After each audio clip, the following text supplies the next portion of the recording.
zombies are people too. I think that's what the show is mostly about, if you ask me, right? Yeah? Yeah.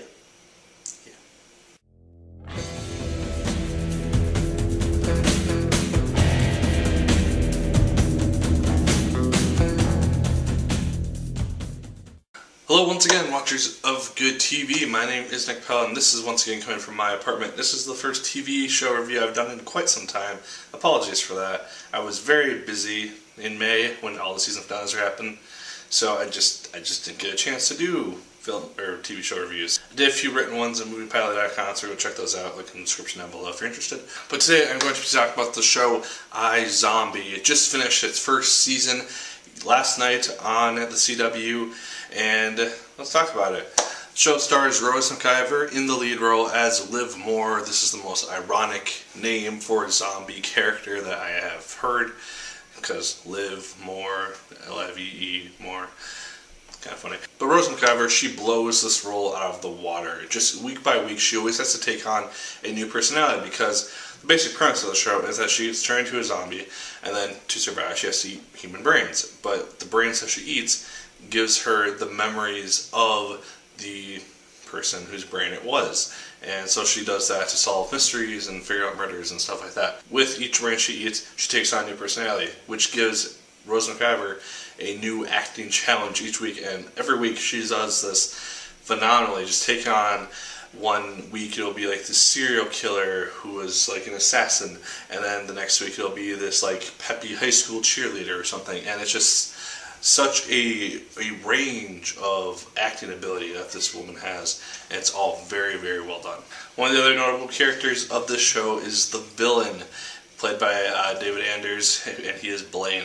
Blaine is the person who turned Liv into a zombie, and he is the main villain throughout the show, but he isn't just like a sinister, like, villain, oh, I'm going to infect the city with the zombie virus, blah, blah, blah. It's not Resident Evil. It's this guy who is like a normal guy and normal villain, but he's like so dastardly, but he's charming at the same time. He has something of a swagger to him, and it makes you really like his character, at the same time just like dislike him for when he does terrible things. But it's just a really interesting contrast, and David Anders, he pulls off this role phenomenally, and I really look forward to seeing what we can expect from him in Season 2, with kind of the twist which happens in the finale.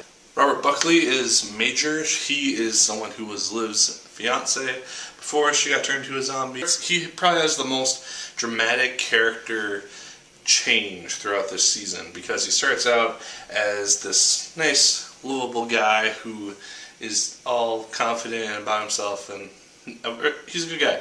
And then by the end of the season, he's just a completely different person, and it's a great way to see this change occur, and it works really, really well. And I really enjoyed seeing his character week by week, because he could have been made out to be just a jerk or a dick, and they really went out of the way, the writers did, to make his character likable, and it worked really, really well. I enjoyed the character of Major a lot. Malcolm Goodwin is the detective who Liv works with on her cases, and she works in a morgue. He works in a detective agency office in the Seattle Police Department. This is where one of my slight issues comes about the show with. Like I said, week by week, Liv has to change her personality to fit the brain that she has eaten. You would think that Clive, being one of the few people who is around Liv a lot, but doesn't know about her zombie-ness, he would realize that she has like these really weird personality swings and mood disorders, and you'd think he would mention something or ask about it at some point. But no, he has the most funny like looks to him. He's one of the more serious characters, but he's really funny with like how he reacts to some of Liv's quirks and quotes when she's in either a really peppy mood or a serious mood or like some other weird personality, and it's just really, really entertaining. And the last main character is Raul Coley. He plays Liv's boss in the morgue, and he is one of the few people who knows about her zombie like powers and abilities, and he's someone who is trying to find a cure for her disease and ultimately try to cure the whole zombie population. He's trying to put them back into a human state, and He's easily one of the more likable characters of the show, but just because he is so just okay with her being a zombie. It's like, I don't care. He's just got a really good personality, and I really do enjoy seeing Ravi week by week. Her and Liv have really good chemistry together, and I really enjoy seeing them on screen. For the most part, this show is a fantastically new, fresh take on zombies, at least from what I am aware of. I haven't seen a show or a movie where the people who are zombies are not like Walking Dead or 28 Days Later-esque zombies, where they're not just like actively going around trying to kill and bring about the zombie apocalypse, or have it already be brought about. In Walking Dead's case, we see the zombies like Liv living among society. As long as they have their brains, they're fine. They're normal, everyday human beings. Their skin is pale and their hair is bleached blonde. But besides that, they are basically everyday human beings. And it's kind of a neat concept to see, and it's not something, like I said, that I've ever really seen done before. The general overall story of the season also is actually really well done in terms of being built up. We have Blaine as the villain introduced fairly early on, but we don't really know what his active ultimate goal and role in the show will be until roughly a third of the way through it.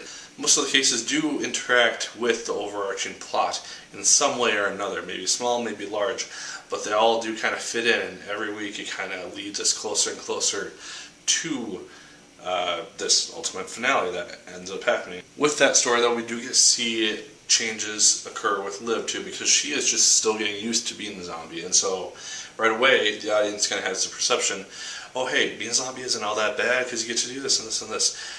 And then, slowly but surely, we do see kind of the downsides to being a zombie, and I think Rose McIver, she does a fantastic job at displaying that in terms of her emotions and her affections and just overall general things which happen to her throughout the course of the season.